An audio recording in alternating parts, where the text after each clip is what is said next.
তারে সবাই চিন্না রাখেন।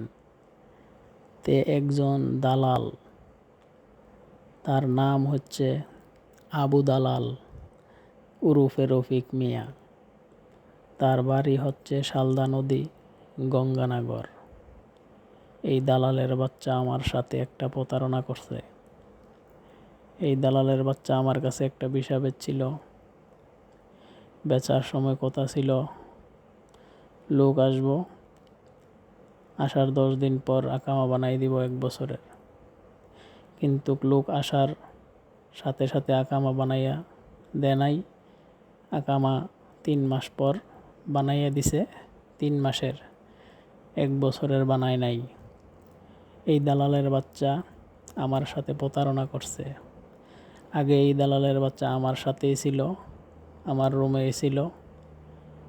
পরে এই দালালের বাচ্চা আমার রুমের থেকে বাইগা গেছে। বাইগা যাওয়ার পর তার সাথে ফোনে যোগাযোগ করছি।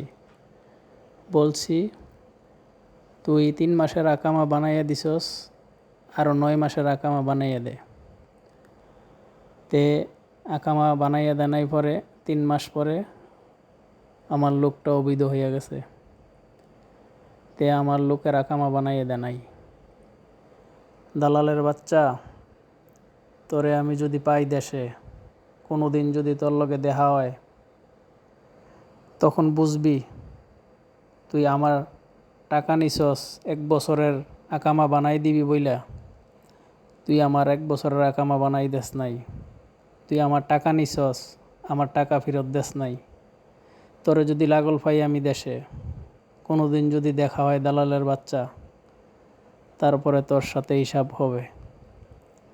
এই ভিডিওটা সবাই শেয়ার করে দেন, সবাই যেন দেখতে পারে, শুনতে পারে।